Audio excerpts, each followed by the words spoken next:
سجدہ کیا ہے؟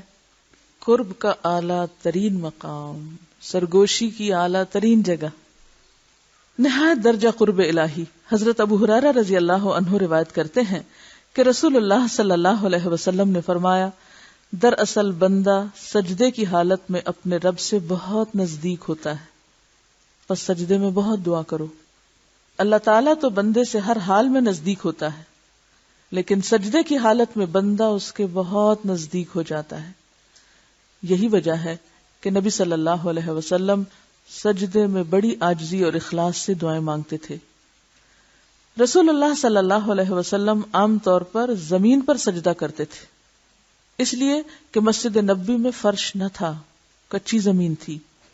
صحابہ کرام سخت گرمی میں نماز ادا کرتے اور زمین کی گرمی کی وجہ سے اگر وہ زمین پر پیشانی نہ رکھ سکتے تو سجدے کی جگہ کپڑا رکھ لیتے اور اس پر سجدہ کرتے۔ یعنی وہ کپڑا صرف کب رکھتے تھے؟ جب سخت گرمی ہوتی اور زمین پہ سر رکھنا مشکل ہوتا، ورنہ ڈائریکٹ ان کا جو کانٹیکٹ تھا وہ زمین کے ساتھ ہوتا تھا۔ لہذا زمین کے اندر سے جو ریز اٹھتی ہیں وہ بھی انسانی جسم میں داخل ہوتی ہیں اور ان کا بھی انسان کے اوپر اثر رکھتا ہے، مگر ہم نے اتنی تہیں چڑھا لی ہیں تو پھر سجدے کا لطف کہاں۔ جب انسان مٹی پر ڈائریکٹ پیشانی رکھتا ہے تو اس کے احساسات تبدیل ہوتے ہیں۔ تجربہ کر کے دیکھیں، کبھی لان میں بغیر جائے نماز کے پڑھ کے دیکھیں تو جب پیشانی اور ناک خاک آلود ہوتا ہے، کبھی ہفتے میں ایک بار صحیح، کبھی مہینے میں ایک بار صحیح، کبھی دن میں ایک بار صحیح، تو لازمی طور پر اپنی کم مائگی کا بھی احساس ہوتا ہے کہ میں کوئی چیز نہیں ہوں۔ اور دل سے تکبر ختم کرنے کے لیے ایک بہترین نسخہ بھی ہے۔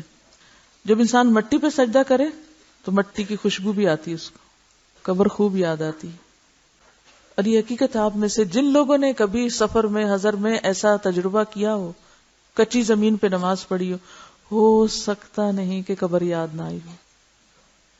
ہم چونکہ فطرت سے دور ہوئے، ہم نے مصنوعی زندگی اختیار کر لی، تو وہ جو عبادات کی روح تھی وہ بھی فراموش ہو گئی۔ ہمارے یہاں ایک مشکل یہ ہے کہ یہ کانسیپٹ بھی نہیں ہے کہ زمین پہ سجدہ ہو سکتا ہے۔